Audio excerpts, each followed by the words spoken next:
Welcome to Q marks.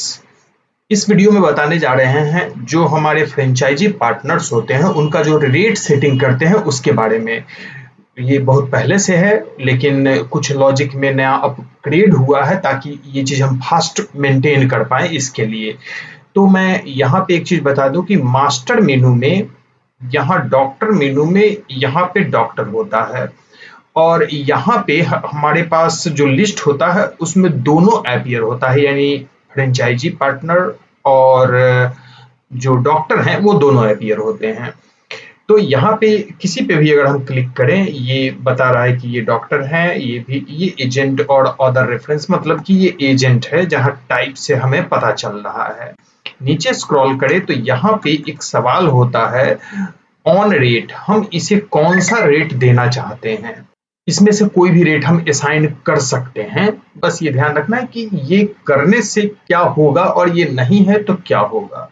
तो यहाँ पर हम अलग अलग पर्सन को अलग अलग रेट असाइन कर सकते हैं, लेकिन यहाँ पर लिमिट होता है कि इतने ही रेट असाइन होंगे। जो रेट असाइन है उस रेट पे बिलिंग होगी, लेकिन तब उस रेट पे बिलिंग होगी जब हम कस्टमर वाइज रेट ऑन नहीं रखें। अगर कस्टमर वाइज रेट ऑन है तो जितने कस्टमर उतने तरह का रेट अलग अलग कस्टमर के लिए सेट करना होता है। और अगर हमारे पास ज़्यादा क्लाइंट्स हैं, सपोज 50-100 इस तरीके से है, तो रेट कभी चेंज होता है तो एक टेस्ट, ये मान लिया कि 2 टेस्ट में ही चेंज हो गया, तो 100 रिकॉर्ड अपडेट करना थोड़ा टिपिकल होता है। तो उसी को फास्ट बनाने के लिए ये नया इम्प्लीमेंटेशन हुआ है। तो बेहतर है कि हम किसको कौन सा रेट दे रहे हैं, एक स्टैंडर्ड रेट हम यहाँ असाइन करके रखते हैं, ज़्यादा बेहतर रहेगा। और कस्टमाइज वाइज रेट जो है वो अब अपडेट किस लॉजिक पे होता है मैं वो बताता हूँ। उसके लिए क्या है कि मास्टर के अंदर अगर हम प्रोफाइल का रेट अपडेट करते हैं तो प्रोफाइल से करते हैं, और पैकेज का रेट पैकेज से करते हैं, जबकि टेस्ट का रेट अपडेट करना हो तो टेस्ट लिस्ट से भी हम कर सकते हैं। तो प्रोफाइल में मैं देख लूं पहले, यहाँ पर प्रोफाइल में नहीं है, प्रोफाइल सेटिंग में होना चाहिए। तो आ जाता हूँ प्रोफाइल सेटिंग में।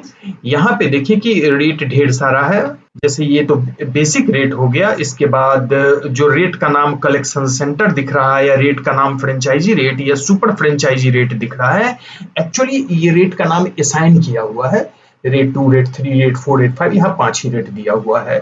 सेम चीज पैकेज में भी है, यहाँ पे भी जो रेट 2, 3, 4, 5 दिख रहा है ये 5 ही रेट दिया हुआ है। तो इसमें हमें वैल्यू भरना है। और किसी भी सपोज फीवर पैनल में हम चले गए तो इसका जो भी प्राइस यहाँ लिखा हुआ है, हमें रेट 2 भी भरना है, रेट 3 भी भरना है, 4 भी भरना है, 5 भी भरना है, अगर हम सबके लिए डिफरेंट रेट रख रहे हैं तो।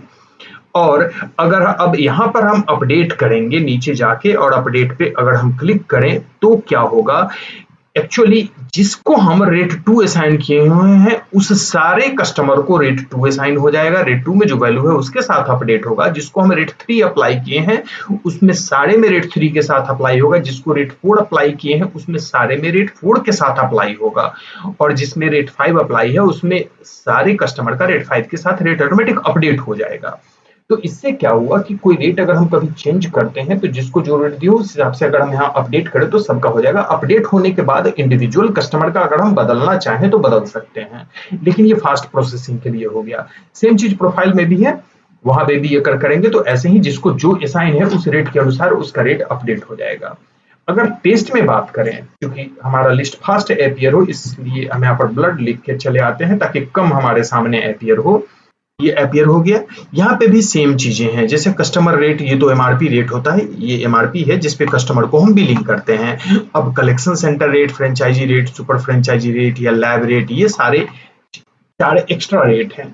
तो यहाँ भी जो हम अप्लाई करेंगे, अगर यहाँ पर अपडेट एक टेस्ट में चेंज करते हैं तो यहाँ सेव करने की जरूरत नहीं है। यहाँ सेव करने से केवल हमारा डेटा अपडेट होता है, कस्टमर का रेट अपडेट नहीं होगा। अगर हम किसी सपोज इसी में अगर कुछ हम चेंज करते हैं तो यहाँ जो भी हम चेंजेस करेंगे उसको पार्टनर्स पे यानी हमारे कस्टमर्स पे अप्लाई करने के लिए हम यहाँ पे क्लिक कर देंगे। तो जो रेट हम यहाँ भरे हैं उसके अनुसार उनको अपडेट हो जाएगा। सेम चीज नया क्रिएट करते समय भी है।